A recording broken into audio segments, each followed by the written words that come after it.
네, 여러분 안녕하십니까? 반갑습니다. 오늘 연설에 나서게 된 특성화고등학교를 갓 졸업한 청년 노동자이자 올해 20살이 된 박세진이라고 합니다. 날이 추운데 빨리 말씀드리고 물러나겠습니다. 저는 오늘 여러분들께 특성화고졸 취업, 그 중에서 특성화고졸 취업의 문제와 현장 실습의 실체에 대해서 말씀을 드리고 이재명 후보에 대한 지지를 호소드리려고 이 자리에 섰습니다. 여러분 혹시 특성화고 취업이 어떻게 이루어지고 있는지 다들 알고 계십니까?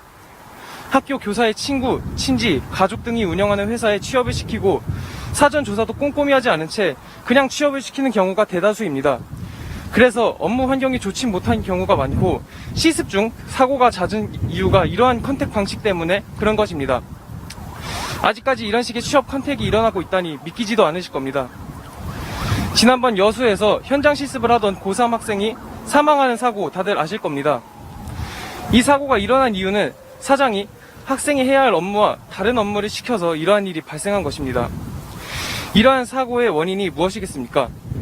학교에서 회사에 대한 사전 조사를 꼼꼼하게 하지 않은 채 그냥 막무가내로 현장 실습을 보냈기 때문에 이러한 참사가 발생한 것입니다. 저 같은 경우에도 전공과 관련된 업무가 아닌 전혀 다른 업무를 하고 있고 제가 회사 업무와 관련 없는 공부를 하고 왔다고 이상하게 보는 시선도 받고 있습니다. 아직까지 일을 하거나 죽거나 부당한 업무를 하거나 차별받는 일이 비일비재합니다. 우리 특성화고 출신 노동자들도 다 같은 사람이고 다 똑같은 근로자입니다.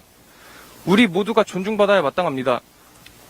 그런데 아직까지 우리 사회는 청소년 노동자, 공고 출신에 대한 인식이 바뀌지 않은 것을 보아하니 참 막막하고 씁쓸합니다.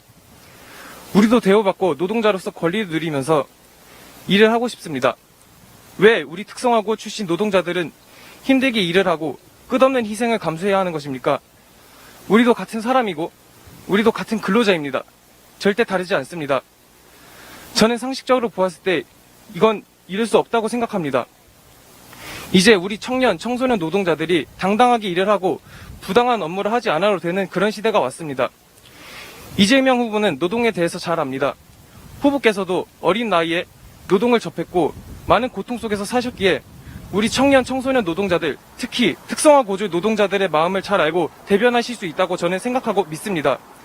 이재명 후보님께서 이제 경기도지사 재임 시절과 어린 시절 삶을 바탕으로 능력을 보여줄 시대가 되었다고 생각합니다. 여러분, 청소년 노동에 그렇게 관심이 없던 대한민국을 이재명이 이제는 대통령이 되어 청년과 청소년 노동자들을 위한 정치를 하려고 합니다.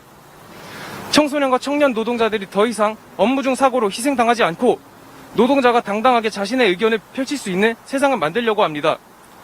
부디 특성화고 취업 문제에 대한 개선 방안 모색과 우리 특성화고 출신 노동자들이 더 이상 희생당하지 않고 일을 할 수 있는 그런 나라를 만들어 주시리라 믿습니다.